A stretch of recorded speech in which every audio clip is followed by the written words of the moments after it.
ಎಲ್ಲದರ ಮಧ್ಯದಲ್ಲಿ ಮಾಜಿ ಸಚಿವರಾದಂಥ ಆರ್.ವಿ. ದೇಶಪಾಂಡೆ ಪರೋಕ್ಷವಾಗಿ ಈಗ ಮುಖ್ಯಮಂತ್ರಿ ಆಗುವಂತ ಆಸೆಯನ್ನ ವ್ಯಕ್ತಪಡಿಸಿದ್ದಾರೆ.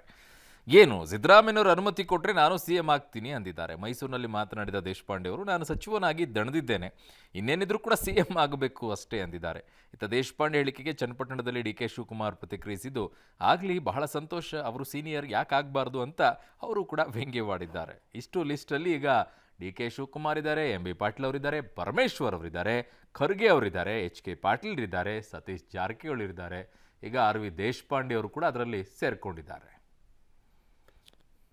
ಆ ಲೈಫ್ದಲ್ಲಿ ಎಂಬಿಷನ್ ಎಲ್ಲರಿಗೂ ಇರ್ತದೆ, ಇರೋದ್ರೇನು ಅದ್ರ ಹಿಂದೆ ಓಡಬಾರ್ದು, ಅದು ಹಿಂದೆ ಓಡಬಾರ್ದು. ಅದೇ ಕೊಟ್ಟರೆ ಹೇಳ್ತೀನಿ ರೀ. ಅವಾಗ ಇದು ಕೊಡು ಪ್ರಶ್ನೆ ಇರಲ್ಲ, ಕೊಡು ತಗೋ ಪ್ರಶ್ನೆ ಇರಲ್ಲ. ಕೊಡು ತಗೋ ಪ್ರಶ್ನೆ ಇದ್ರೆ ನಾನು ಹೇಳ್ತಿದ್ದೆ ಬೇಕೋ ಬೇಡ ಅಂತ. ಪ್ರಶ್ನೆನೇ ಇಲ್ಲ, ಯಾರು ಕೊಡೋರು ಯಾರು ತಗೊಳ್ಳೋರು ಯಾರಿಲ್ಲ.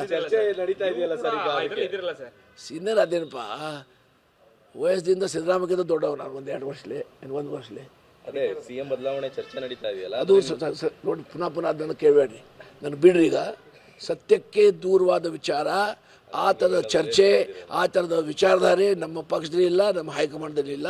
ಸಿದ್ದರಾಮಯ್ಯ ಅವರು ಮುಖ್ಯಮಂತ್ರಿ ಇದ್ದಾರೆ, ಮುಖ್ಯಮಂತ್ರಿಯಾಗಿ ಕಂಟಿನ್ಯೂ ಆಗಿದ್ದಾರೆ. ಅದ್ರ ಬಗ್ಗೆ ಯಾವ ಬದಲಾವಣೆ ಇಲ್ಲ.